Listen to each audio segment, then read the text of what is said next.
friends. Now, last sessions, what we have seen? That we have seen that WH type questions and yes no type questions. How to make these WH questions and yes no or verbal questions, we can say that. Next one, let's see our next one. There is given here on page number 8. Given here some things that start with aren't, isn't, don't. What we can see that? This is a negative sentence, negative verbal sentence or negative verbal questions. Let's see. First one, aren't.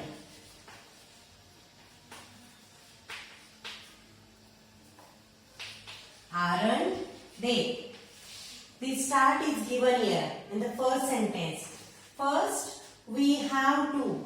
जर आपल्याला verbal question या पद्धतीने as a negative sentence as a negative म्हणून किंवा नकारार्थी करायचं असेल तर आपल्याला आधी असर्टिव्ह सेंटेन्स कसं असतं निगेटिव्ह ते आधी येणं खूप महत्वाचं असतं बघा. For example, they aren't our friends. आता हे झालं असर्टिव्ह सेंटेन्स, साधं वाक्य आपण याला म्हणणार आहे. या साधं वाक्याचं रूपांतर आपल्याला वर्बल क्वेश्चन मध्ये करायचे. दे आरंट आवर फ्रेंड्स, ते आमचे मित्र नाहीत. मग हेच ऍज अ सेंटेन्स क्वेश्चन मध्ये कसं कन्वर्ट होणार? हा आरंट आधी येणार आहे आणि ते नंतर जाणार आहे. Aren't they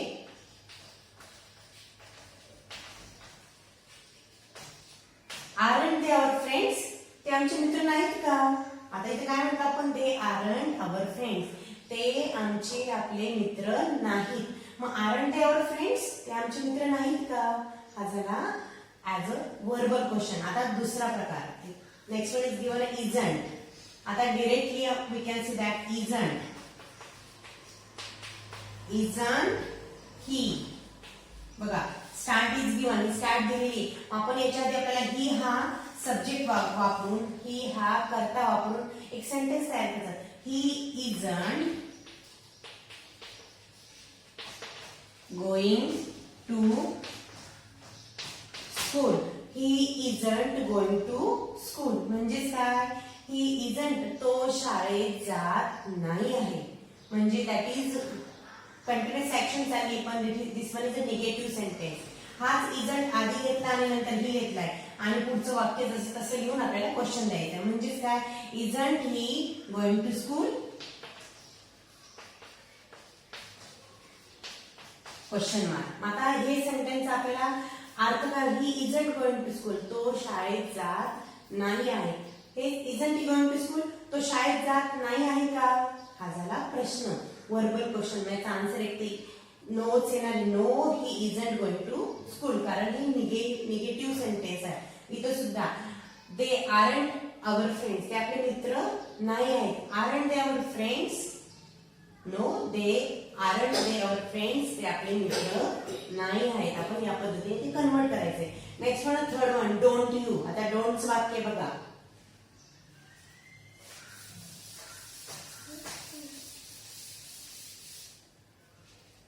don't you.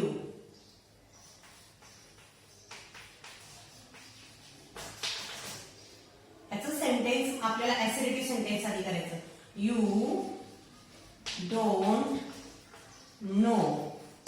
Next one, you can right anything else. You don't know the answer, you don't know the spellings, you don't know the homework, you don't know, तुला माहित नाही. हेच ऍज अ निगेटिव्ह क्वेश्चन करायचं आपल्याला.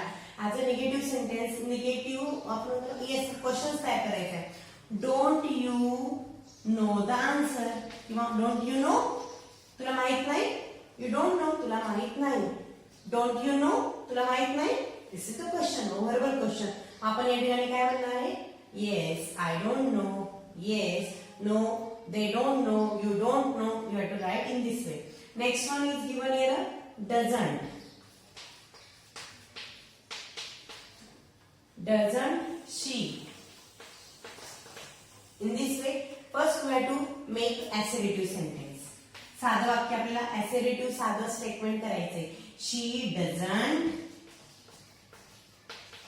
know. हेच घेऊया आपण. She doesn't know तिला उत्तर माहित नाही. शी डझंट नो द आन्सर, तिला उत्तर माहित नाही. मग क्वेश्चन कसा होणार आहे, तिला उत्तर माहित नाही का? मग doesn't she know the answer, जसं आहे तसं आपल्याला लिहायचे. Doesn't she know the answer question mark.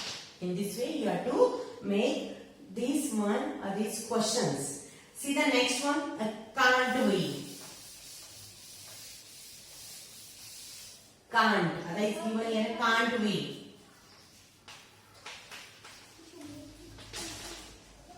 You have to again make an assertive. Assertive साधं स्टेटमेंट करायचं आपल्याला. We can't we just only we can't help them. आता याचा अर्थ काय होतोय, we can't help, can't with given here can, आणि त्याला आपण त्याचा निगेटिव्ह किंवा कॉन्ट्रॅक्टेड फॉर्म वापरलाय. कॅन नॉटचा कॉन्ट्रॅक्टेड फॉर्म आहे कांट, करू शकत नाही. We can't help them is given here can in modal auxiliary. Can म्हणजे काय, ही मॉडल ऑक्झिलरी वर्ब्स आहे, म्हणजेच आपल्याला त्याला म्हणतात ॲबिलिटी दाखवतात. We can not help them, आम्ही त्याला मदत करू शकत नाही, करू शकत नाही आत्ताच. That's why can't we help them is a question. मग मराठीमध्ये कसं विचारणार, आम्ही त्याला मदत करू शकत नाही का, हा झाला प्रश्न. Is we can say that verbal, ज्याचं उत्तर येस किंवा नो मध्येच येणार आहे. Then next one, won't you. Won't you, won't you. आता वोंट म्हणजे काय, त्या ठिकाणी हा वोंट कॉन्ट्रॅक्टेड फॉर्म आहे. कशाचा, विल नॉटचा. विल नॉटचा छोटासा कॉन्ट्रॅक्टेड फॉर्म, त्याला म्हणतो आपण शॉर्ट फॉर्म म्हणतो वोंट. Won't you. आता याचा आपण ऍसरेटिव्ह सेंटेन्स आधी करून घेऊ. You won't just only, you won't go there. म्हणजे त्याला आपण काय म्हणणार, you will not go there, तू तिथं जाणार नाहीये, जाऊ नकोस. In this way is given here won't uses as a future action. मग आता हाच क्वेश्चन कसा होणार आहे, यू वोंट गो देअर, तू तिथं जाणार नाही किंवा जाऊ नकोस. In this way, won't you go there, तू तिथं जाणार नाही ना. This is the question of is given here as a negative questions. Let's see the next one. That is given here, can, will, may, could and did. Also you have to make questions in this way. See the next one. In the next table, this one is given here that start with the can, will, may, could and did.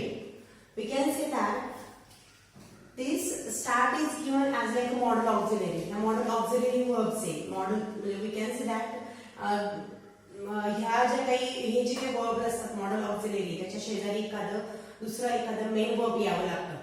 त्या प्रत्येक या auxiliary मध्ये काहीतरी अर्थ दडलेला असतो. आता बघूया, पहिलं बघूया आपण can. Can means we can say that ability, म्हणजे एखादीची ॲबिलिटी, शक्यता दाखवणारी गोष्ट असते. फॉर एक्झाम्पल, आता याचं एक पहिल्यांदा आपण ऍसरेटिव्ह सेंटेन्स करूया. I can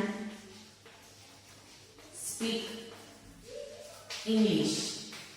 I can speak English means what? I can speak English. मी इंग्लिश बोलू शकते. Can, शक्यता आहे, ॲबिलिटी दाखवली. मग हेच आपल्याला क्वेश्चन कसं तयार करायचं आपल्याला. This one is can I speak English. Can I speak English?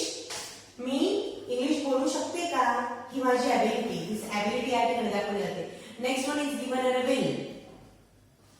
बघा, विल. आता याचा assertive sentence, will is given as a future action. Simple future tense या ठिकाणी दाखवलेलं असतं. आणि विलचा मॉडल ऑक्झिलरी मध्ये प्रेडिक्शन साठी सुद्धा किंवा एखादी एक स्पॉन्टेनियस फिलिंग असेल त्यावेळेस सुद्धा विलचा वापर केला जातो. आता त्या मॉडल ऑक्झिलरी डिटेल्स मध्ये आपण नंतरच्या वर्गांमध्ये बघणार आहोत, 8वीला 9वीला त्या बघणार आहोत. आता will as a future tense म्हणून कसं वापरतो, फ्युचर कंडिशन म्हणून कसं वापरला जातो बघा. आय विल स्टडी म्हणजे काय, मी स्टडी करेन. आता हे सेंटेन्स ऍज अ क्वेश्चन म्हणून कसं करायचं, विल आय मी अभ्यास करेल in this way. Next one, third one is given here may. आता मे या शब्दामध्ये ऍक्च्युली मे हे मॉडल ऑक्झिलरी वर्ब किंवा मॉडल ऑक्झिलरी हे जे वर्ब असतं ते ऍज अ परमिशन साठी वापरलं जातं. मोस्ट ऑफ द हे सगळ्यांना माहितीच आहे. आपण ज्यावेळेस वर्गामध्ये एंट्री करायची असते तर आपण ऑब्व्हियसली काय म्हणतो, may I come in teacher. In this way you have to write in this way, may I come in. As like आपण डायरेक्टली या ठिकाणी क्वेश्चन लिहिला आहे, may I come in. See the next, पुढचं बघूया आपण.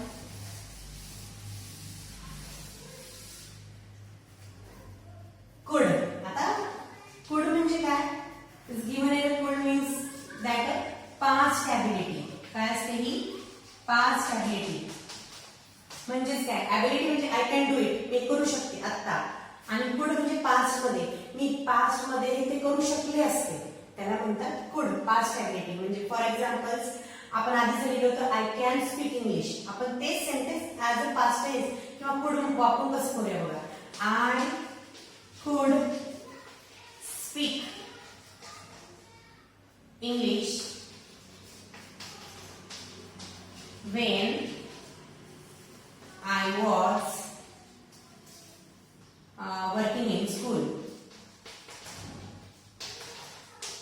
Working in the school. बघा, I could speak English when I was working in the school. मी जे काही इंग्लिश आहे ते बोलू शकले असते ज्यावेळेस मी ज्यावेळेस मी शाळेमध्ये काम करत होते त्यावेळेस मी ते इंग्लिश बोलू शकत होते. हे झालं आपलं ऍसरेटिव्ह सेंटेन्स. आता याचाच आपल्याला काय करायचं आहे, क्वेश्चन तयार करायचा आहे. मग हाच क्वेश्चन ऍज अ शॉर्ट मध्ये हे पुढचं नाही केलं तरी चालेल.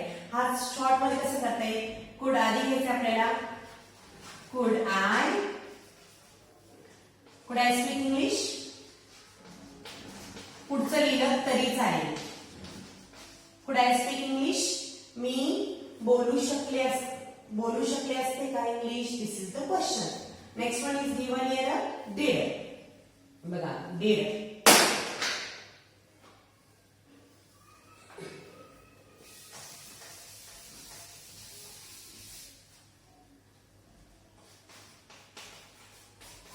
डिड कधी वापरायचा आहे, ऑब्व्हियसली डिड हा पास्ट टेन्स मध्ये, पास्ट टेन्स साठी हा डू डज डिड मधला जो वापर असतो त्यासाठी डिड हा वापरला जातो. आता एखादा सेंटेन्स आपण असं बघूया पास्ट टेन्स मध्ये, सिंपल पास्ट टेन्स, आणि त्याचा नंतर डिड मध्ये आपण वापर कसा करायचा ते आपण बघूया. For example, he cleaned